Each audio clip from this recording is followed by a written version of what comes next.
Hello everyone, this is Devang Katikar from DK Talks. I hope that you all are doing well. So in the previous session, we discussed about the rise of Zahiruddin Muhammad Babur and how were the situations prior to the first battle of Panipat. Babar ने जब हिंदुस्तान की तरफ 7th time कूच की थी तब उसने उसका जो बेस था वो पानीपत में लाके सेटल कर दिया. जैसे ही इब्राहिम लोदी को पता चला कि Babur has invaded India, Ibrahim Lodi with his huge forces started towards Panipat. एक तरफ बाबर था तो एक तरफ था Ibrahim Lodi. Both sides should be studied in a very much detail so that आपको पता चलेगा कि वॉर कैसे हुआ था.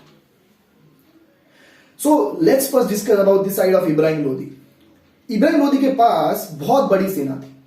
उनके पास 1,50,000 फोर्सेस थे, जिसमें 1 लाख उनकी इन्फेंट्री थी, 50,000 उनके पास जो है वो कैवलरी थी और उनके पास 300 वॉर एलिफेंट्स थे.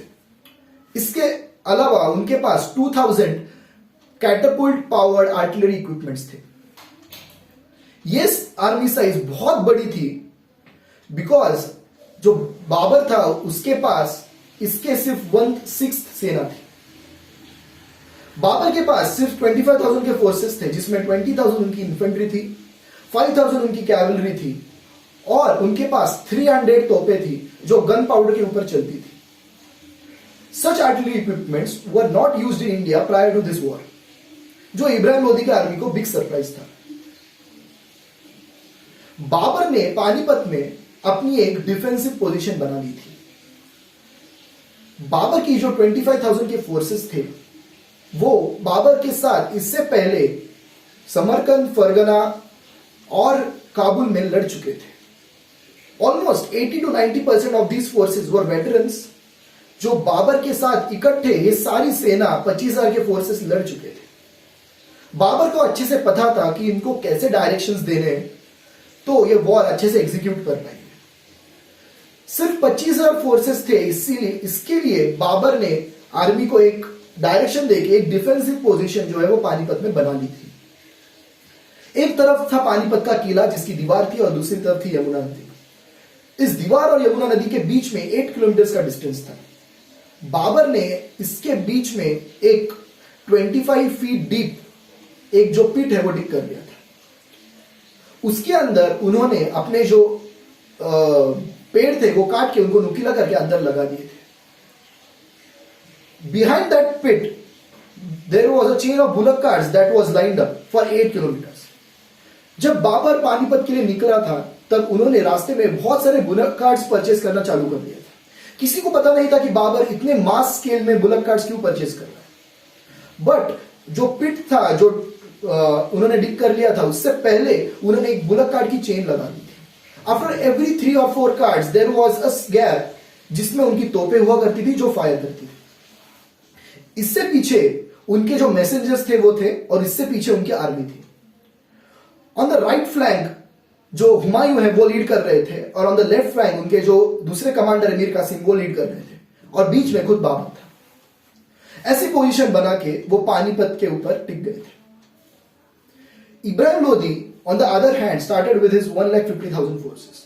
ये जो फोर्सेस थी वो कभी इकट्ठा लड़ी नहीं थी. जैसे इब्राहिम लोदी पानीपत के तरफ चल रहे थे वैसे वैसे वो फोर्सेस ऐड होते जा रहे थे. ये जो फोर्सेस थे उनको इकट्ठा लड़ने की कभी भी जानकारी नहीं थी. इब्राहिम लोदी को नहीं पता था कि इनको कैसे डायरेक्शंस दे जिससे ये फोर्सेस एक अच्छा वॉर एग्जीक्यूट कर पाएंगे. इब्राहिम लोदी ने ये जो अपनी फोर्सेस थी वो पानीपत का जो मैदान था उससे 7 किलोमीटर पीछे एक बेस में सेटल कर दिया. Both of the sides were waiting for the other to attack because जो डिफेंस करने वाला था, जो काउंटर करने वाला था वो जीतने वाला था.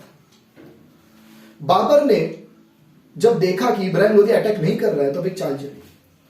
On 20th of April Babar ने उनके जो 300 घुड़सवार थे वो इब्राहिम लोदी के कैंप के ऊपर अटैक करने के लिए रात को भेज दिए थे. बट जब ये घुड़सवार कैंप तक पहुंचे तब सुबह हो गई थी and so Ibrahim Lodi's forces could really spot this horse riders. उनके ऊपर इब्राहिम लोदी के फोर्सेस ने जोर से अटैक किया था. Because of that they had to face many casualties. Almost 30 to 40% ही लोग वापस आ पाए थे, बाकी के लोग उधर ही मारे गए. लेकिन इब्राहिम लोदी को लगा कि अगर 300 फोर्सेस को उनकी आर्मी इतनी आसानी से हरा सकती है तो 25,000 फोर्सेस कोई बड़ी बात नहीं है. and that's what made him to attack first.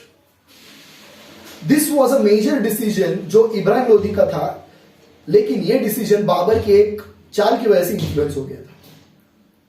On 21st of April, Ibrahim Lodi opened his attack. ये अटैक कैसे हुआ, क्या हुआ, इसके बारे में हम नेक्स्ट सेशन में डिस्कस करेंगे, बिकॉज ये बहुत अच्छे से डिटेल में डिस्कशन होना चाहिए। But right now I will stop here because this war is to be discussed in a very much detail but in the next video. So keep watching. Thank you.